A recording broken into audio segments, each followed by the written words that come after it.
but I'm not really interested in sex at the moment. I used to be a right one. Orgies, one-night stands, affairs, 3 in a bed. But now, I can't even be bothered to masturbate. I find my masturbation's gone the same way as my meditation. I start off well, focus the mind, got my little fantasy, leather-clad dykes on the beach in Lesbos. The fantasy's for the masturbation, not the meditation. And then my mind just wanders. Look at all that dirt on the skirting road. I could borrow the ladder from next door. Then I could paint that damp patch on the bathroom ceiling. Perhaps I should get some stain stop. I wonder if B&Q's open now. And I've lost it! But even if I could keep my mind on the job, I'm physically just not up to it. My masturbating muscles have all melted. They've atrophied. And I blame computers. Because my masturbating muscles are the same as my writing muscles, and nobody writes anymore. We're all just tapping away. At school I used to write for hours. Some exams were 3 hours long. Now I can barely sign a cheque. It's like that. Same with masturbation. I've only been going 5 seconds and I've gone into crump. It's true what they say, if you don't use it, lose it. But although I was a bit of a goer in the sexual department, and I'm not saying it's not coming back, I'm just taking a bit of a celibate vacation. But although I was a bit of a goer, I was never into anything funny. I did try S&M once with my girlfriend in my late 20s.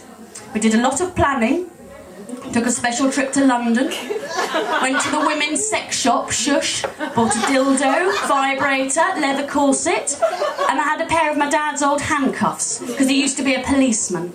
And after much badgering, he gave me them when he retired.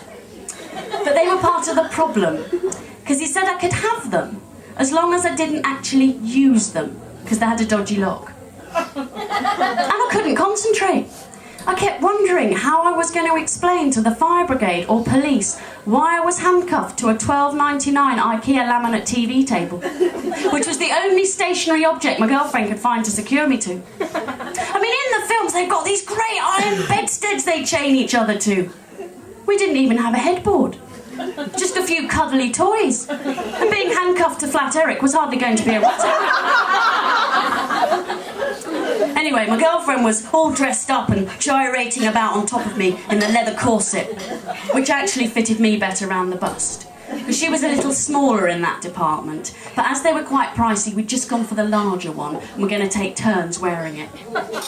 I had the strap-on dildo, which was supposed to rub up against your clitoris, but it got all twisted up at a funny angle halfway down my leg. And I wasn't very comfortable. I didn't have much on, and the carpet was made of an itchy synthetic weave, which wasn't very forgiving. And I was cold. I made a mental note that for future S&M sessions, the central heating would have to go on well in advance. But my girlfriend was right into it. She worked herself up into a dominating frenzy. At which point I felt a little scared and lonely. And decided I much preferred her in her Marge Simpson's nightshirt. And I asked if we could stop and I could have a cuddle. So we ditched the S&M and snuggled up with a couple of Linda McCartney pies in front of Bad Girls.